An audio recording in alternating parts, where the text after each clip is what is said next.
এসএসসির চেয়ে প্রায় 4 গুণ হচ্ছে হলো এইচএসসি। এই অল্প সময়ে 4 গুণ বেশি পড়াশোনা কিভাবে করা যায় এই জিনিসটাই শেয়ার করব তোমার সাথে।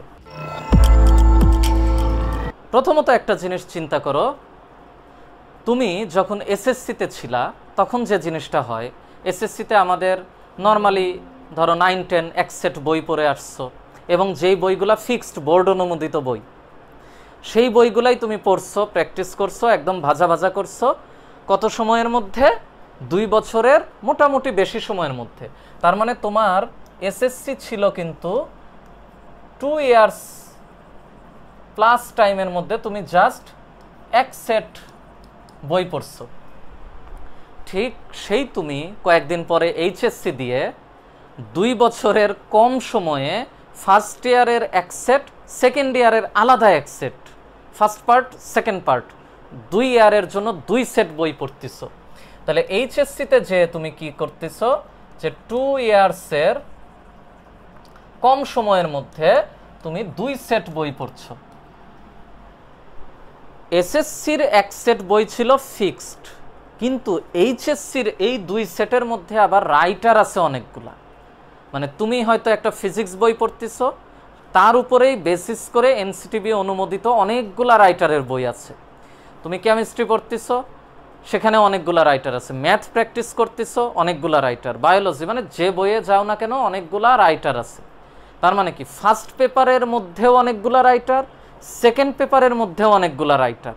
তার মানে তুমি যে 2 সেট বই পড়ছো, এই 2 সেট আসলে 2 সেট না। এই 2 সেটের মধ্যে দেখা যাচ্ছে ফার্স্ট পেপারের মধ্যেই তোমার মিনিমাম করে যদি তুমি 2টা রাইটার করেও রাখো, 2টা রাইটারের বই যদি রাখো, তাহলে ফার্স্ট পেপারের উপর 2 সেট বই হয়ে গেল, এবং সেকেন্ড পেপারের উপরেও কিন্তু তোমার 2টা রাইটার্স করে যদি রাখো, তাহলে 2 সেট বই হয়ে গেল। তার মানে আলটিমেটলি এই 2 সেট ভিতরে ভিতরে 4 সেট বই হয়ে যায়। এটা লুকায়িত অবস্থা, এটা বোঝা যায় না, প্রথম লুকায় লুকায় থাকে, 4 সেটের মতো বই হয়। এইবার চিন্তা করো 2 ইয়ার্সের প্লাস, আচ্ছা আমি প্লাস মাইনাস এই জিনিসটাকে আপাতত ইগনোর করলাম। লজিক্যালি চিন্তা করো, এসএসসিতে আনুমানিক 2 বছরে তুমি এক সেট বই পড়ছো, এইচএসসিতে তুমি 2 বছরে হিসাব করেই বোঝা গেল অ্যাপ্রক্সিমেটলি 4 সেট বই হয়ে যাচ্ছে। অনেকের ক্ষেত্রে তো আরো বেশি হয়, অনেকে আরো বেশি পড়ে। আমি অ্যাপ্রক্সিমেট হিসাব করলাম 4 সেটের মতো হইল। তার মানে তোমার এইচএসসি হচ্ছে এসএসসির অবশ্যই 4 টাইমস, মানে এসএসসির চেয়ে প্রায় 4 গুণ হচ্ছে হলো এইচএসসি। এসএসসির চেয়ে এইচএসসি ম্যাথমেটিক্যালি 4 গুণ অ্যাপ্রক্সিমেটলি কাছাকাছি। এখন কথা হলো, দিন তো 24 ঘন্টাই আছে, সময় তো 2 বছরই আছে, বরঞ্চ আরো কমছে, বাড়ে নাই, বরঞ্চ কমে গেছে। তাহলে এই ফিক্সড টাইমের মধ্যে, দিনের 24 ঘন্টার মধ্যেই কিভাবে আমি আমার এই 4 সেটকে কমপ্লিট করতে পারি। কম্পারেটিভলি এসএসসির এক সেটের তুলনায় এর প্রত্যেকটা সেট অনেক বেশি হিউজ, হায়ার, কঠিন। এসএসসির একটা ফিজিক্স বই ধরো এইটুক 2 বছর ধরে পড়ছো, এইচএসসির ধরো ফার্স্ট পেপারই এই মোটা, সেকেন্ড পেপার আবার এইরকম, অথবা ফার্স্ট পেপারে 2টা রাইটার যদি কেন সাপোজ এইরকম হইলো, তার মানে কি এইরকম একটা মোটা জিনিস তৈরি হলো। ঠিক কেমিস্ট্রি, ম্যাথ, বায়োলজি সব কিছুই সেই রকম। তবে এখানে একটা ভালো বিষয় হচ্ছে যে বইয়ের মানে আলাদা রাইটার হলেও জিনিস তো সেম, কনসেপ্টটা সেম, সব কিছুই সেম, জাস্ট হয়তো ইনফরমেশন হয়তো কোথাও একটু বেশি আছে, কোথাও কম আছে, কোথাও প্রকাশভঙ্গি সহজ, কোথাও বোঝানোর টেকনিকটা কঠিন, কোথাও ম্যাথ বেশি আছে, কোথাও কনসেপ্ট ভালো আছে, এই জাস্ট ভ্যারাইটি। তো আসলে এই 2 সেটকে 4 সেটকে মোটামুটি আমরা মানে কভার করা ইজি হয়। তো 2 সেটটাই হলো বেসিক, বাট ওইটাকে বেশি করে পড়তে গেলে ওইটার রূপ ধারণ করে 4 সেটের, এটাই বুঝাইছি। তার মানে অ্যাপ্রক্সিমেট একটা হিসাব করা যায় এসএসসি চেয়ে এইচএসসি 4 গুণ বেশি পড়াশোনা। এখন এই অল্প সময়ে 4 গুণ বেশি পড়াশোনা কিভাবে করা যায় এই জিনিসটাই শেয়ার করব তোমার সাথে। এইচএসসি লাইফে আমি বরাবর যে জিনিসটা পরামর্শ দেই স্টুডেন্টদেরকে, যেটা ফলো করার জন্য পরামর্শ দেই, সেটা হচ্ছে হলো একটা প্যাটার্ন ফলো করার জন্য। প্যাটার্নটা অনেকটা আমি এইরকমভাবে বুঝাই যে তুমি যে কোনো সাবজেক্টের যে কোনো মানে জায়গায় পড়ো, যে সাবজেক্টই পড়ো, যে বই পড়ো, যে কোর্সই করো, সেটা একদম তোমার পার্সোনাল ম্যাটার। কিন্তু আমি পরামর্শ দেই এইভাবে যে প্রথমে তুমি তোমার মূল বই পড়ো। মূল বই, এই মূল বইটা হচ্ছে তোমার যে এনসিটিভি প্রণীত যে বইটা, যেটা তুমি কিনছো বা যে বইগুলা তুমি কিনছো, সেই বইটা আগে তুমি পড়ো। দুঃখজনক স্টুডেন্টস, অনেকেই এই বই পড়তে চায় না। এটা খুবই দুঃখজনক একটা বিষয় যে অনেকে ঠিকমতো বই রিডিং পড়তে চায় না। বই যদি তুমি রিডিং না পড়ো, তাহলে কনসেপ্ট তুমি কই থেকে শিখবা, জিনিসগুলাকে তুমি এমসিকিউগুলার কই থেকে করবা, তথ্যগুলা কই থেকে জানবা। কনসেপ্ট হয়তো তুমি টিচার শিখায় দিল, তুমি বুঝে গেলা, কিন্তু এনাফ প্র্যাকটিস কই থেকে করবা? বইয়ের যে ফ্লো, বইয়ের যে রিডিংয়ের ফ্লো, ওই স্টেপগুলা কিন্তু আসলে নোটপত্রতে পাওয়া একটু ডিফিকাল্ট। তো সেই কারণে আমার সাজেশন থাকে প্রথমে তুমি তোমার বইটাকে খুবই ভালোভাবে পড়ো, তুমি খুবই ভালোভাবে রিডিং দাও, খুবই ভালোভাবে সেই বইয়ের যে প্রবলেমগুলো আছে এনাফ প্র্যাকটিস করো। বইয়ের ভিতরে যে তোমার প্রশ্নগুলো আছে, যেই অবজেক্টিভসগুলো আছে, ওগুলাই প্র্যাকটিস করো, এনাফ প্র্যাকটিস করো। বই যেহেতু তোমার কাছে 2 সেট মিনিমাম আছে, তো তুমি বই রিডিং পড়ো, বই প্র্যাকটিস করো, বইয়ের কনসেপ্টগুলা ভালো মতো পড়ো, বইয়ের ইনফরমেশনগুলা তুমি দাগায় দাগায় পড়ো, বোঝো। বইয়ের ব্যাপারগুলা কভার হয়ে গেলে দেন তুমি আসো হচ্ছে এক ধাপ আগায় আসো। কি এক ধাপ আগাবা? এক ধাপ আগানোর টেকনিক হলো আমাদের বিভিন্ন রকম বোর্ড কোশ্চেনস। এই বোর্ড হতে পারে, তুমি যে বোর্ডের স্টুডেন্টই হও না কেন, নট নেসেসারি শুধু ওই বোর্ডের কোশ্চেনই করতে হবে। তুমি বাংলাদেশে যতগুলা শিক্ষা বোর্ড আছে, সবগুলা শিক্ষা বোর্ডের বিগত কয়েক বছরের প্রশ্ন প্র্যাকটিস করো। কারণ তোমার বই পড়া হয়েছে, তুমি বইয়ের কনসেপ্ট জানো, তুমি বই প্র্যাকটিস করছো, তুমি বইয়ের ইনফরমেশন জানো। এখন তুমি সেই আঙ্গিকের অথবা তার চেয়ে একটু কঠিন বোর্ড কোশ্চেন সলভ করো। বোর্ড কোশ্চেন সলভ করতে গেলে কিন্তু তোমার কনসেপ্ট অথবা চিন্তাভাবনাটা আর একটু ডাইমেনশনটা বেড়ে গেল। অনেক কিছু ভুল করতেছো, পারতেছো না, হয়তোবা উত্তর মিলতেছে না, তারপর আবার শিখে নিচ্ছ। এইভাবে ট্রায়াল অ্যান্ড ইরর করতে করতে তুমি বোর্ড কোশ্চেনগুলো ধীরে ধীরে সলভ করো। এই পর্যন্ত স্টেপ আসাটা হচ্ছে তোমার জন্য একদম মানে মাস্ট ইম্পর্টেন্ট, একদম মোস্ট ইম্পর্টেন্ট অথবা মাস্ট নিডেড। এইটুক পর্যন্ত তোমার হচ্ছে মাস্ট নিডেড, এটা তোমার লাগবেই। এর পরবর্তী ধাপে ইন জেনারেলি আমরা যেটা পরামর্শ দেই, কেন পরামর্শ দেই সেটাও একটু বলি। দেখো, এসএসসি লাইফের পরে এইচএসসি শুরু হয়। এই এইচএসসির সমাপ্তি কোথায়? দেখো, এই এইচএসসিটার প্রথমে ফার্স্ট ইয়ার যায়, তারপরে সেকেন্ড ইয়ার যায়, তারপরে এইচএসসি প্রিপারেশনের একটা টাইম পিরিয়ড যায়, তারপরে এইচএসসি পরীক্ষা হয় এবং দেন অ্যাডমিশনে যায়, সেটা শেষ হয়। তার মানে তোমার এইচএসসি জার্নিটা একদম এইখান থেকে স্টার্ট হয়ে অ্যাডমিশন পর্যন্ত, যে অ্যাডমিশনের পরে এন্ড হয়, এর আগ পর্যন্ত কিন্তু এন্ড হয় না। তার মানে তুমি যখন এই জিনিসটা পড়তেছো, ফার্স্ট ইয়ার হও বা সেকেন্ড ইয়ার হও, তোমার মাস্ট নিডেড অথবা সবচেয়ে বেশি প্রায়োরিটির জিনিস হলো প্রথমত তোমার বইয়ের জিনিস, বইয়ের প্রবলেম, বইয়ের প্র্যাকটিস, বইয়ের ইনফরমেশন, দেন এইচএসসি হলো তোমার প্রথম দরজা। আগে এইচএসসির দরজাটা ভাঙ্গো, তারপরে তুমি পরবর্তীতে যাও। আগে এইচএসসির কনসেপ্টটা বোঝো, এইচএসসির প্রবলেম সলভ করা শেখো, এইচএসসিটাকে উতরানোর চেষ্টা করো।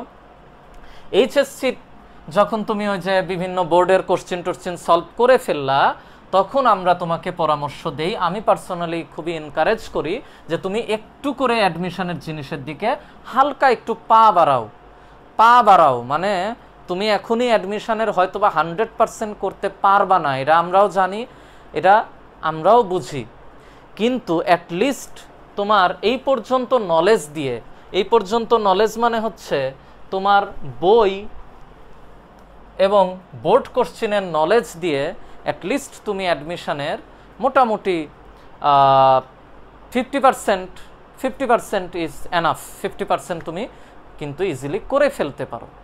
যখন তুমি অ্যাডমিশনের মোটামুটি 50% করে ফেলতে পারবা, তখন অলরেডি তোমার প্রিভিয়াস নলেজটা আর একটু শার্পেন হচ্ছে, ঘষা মাজা হচ্ছে, পাশাপাশি অ্যাডমিশনের জন্যও তুমি একটা ধাপ আগায় যাচ্ছ। আমি তো মনে করি এক ধাপ না, তুমি আলটিমেটলি অনেক ধাপ আগায় গেছো। এখন এর পরবর্তীতে ওই কারণে আমরা পরামর্শ দেই যে অ্যাডমিশনের জিনিসটা পড়ো। অ্যাডমিশনের ক্ষেত্রে আমার পার্সোনাল অপিনিয়ন থাকে, শুরু করার ক্ষেত্রে আমার পরামর্শ থাকে অলওয়েজ ইউনিভার্সিটি কোশ্চেন দিয়ে শুরু করো। ইউনিভার্সিটি কোশ্চেন দিয়ে শুরু করো।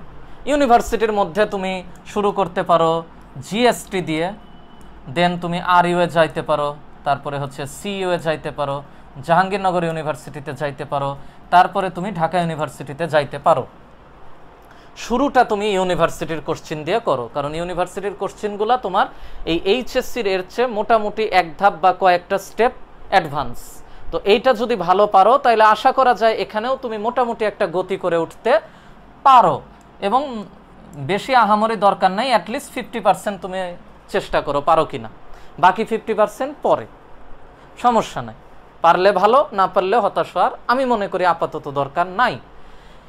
এরপরে নেক্সট স্টেপে তুমি চাইলে এগ্রিকালচারের কোশ্চেনগুলো করতে পারো। এগ্রিকালচার এটা অনেকে ওলট পালট করতে পারে, কেউ আগে এগ্রিকালচার করে পরে ইউনিভার্সিটি করতে পারো, মানে নো প্রবলেম, জাস্ট এই দুইটাকে একসাথে দিলাম।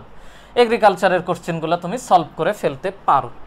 যখন তোমার এই দুইটা সলভ হয়ে যাবে, তারপরের ধাপে তুমি চাইলে আগে আমাদের বিজ্ঞান প্রযুক্তিগুলা আলাদা পরীক্ষা হতো, এখন জিএসটির মধ্যে সব কিছু চলে আসছে, বাট আগে বিজ্ঞান প্রযুক্তিগুলা সেপারেটভাবে পরীক্ষা হইতো। তো বিজ্ঞান প্রযুক্তি ওই জিনিসটা তুমি করো, মানে science and technology, science and হচ্ছে তোমার টেকনোলজি,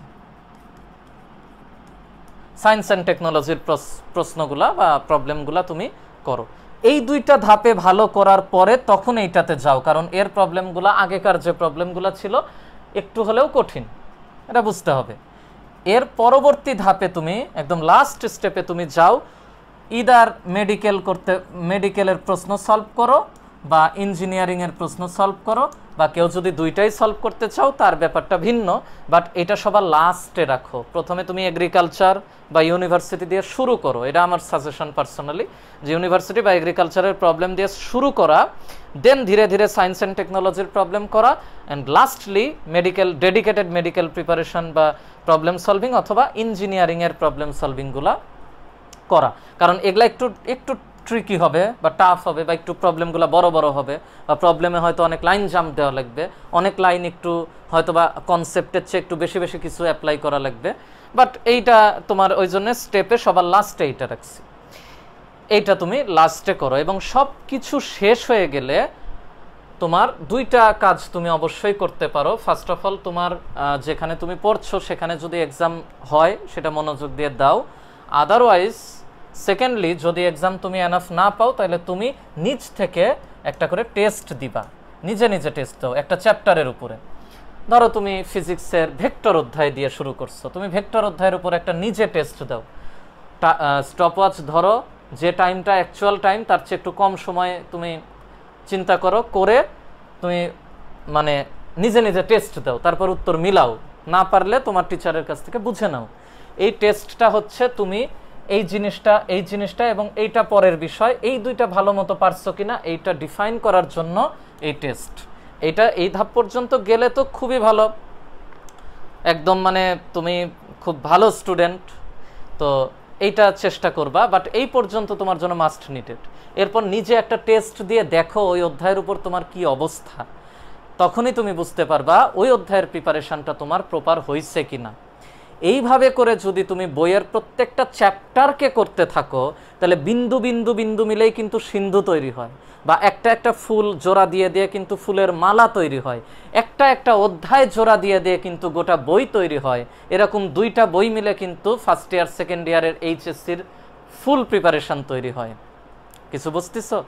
তার মানে তুমি যদি প্রত্যেকটা চ্যাপ্টারকে এভাবে কাভার করতে পারো তাহলে আলটিমেটলি ওই সাবজেক্টের উপরে তোমার বই পড়া কমপ্লিট, বই রিডিং কমপ্লিট, কনসেপ্ট বুঝছো, ইনফরমেশন দাগায় দাগায় পড়ছো, প্র্যাকটিস করছো, বই একদম ভাজা ভাজা হয়ে গেছে। নেক্সট তুমি বোর্ড কোশ্চেন তোমার দখলে চলে আসছে, দেন অ্যাডমিশনে তুমি 50% আগায় থাকতে পারলে মানে মোর দেন এনাফ, আমার কাছে মনে হয় খুবই ভালো। এটা চেষ্টা করবা, অবশ্যই আমি এনকারেজ করি এইদিকে কিছুটা আগায় রাখা। তার মানে ওই কনসেপ্ট অথবা ওই টাইপটা কিন্তু তোমার সুন্দরভাবে একটা ফুল প্যাক আপ হয়ে গেল। এরপরে তোমার ফার্স্ট ইয়ার, সেকেন্ড ইয়ার, তারপরে এইচএসসি প্রিপারেশনের সময় জাস্ট অন্যরা নতুন করে পড়বে আর তুমি তোমার প্রিভিয়াস জিনিস রিভাইজ দিবা, দিয়ে তোমার এইচএসসিতে তুমি বসতে পারো।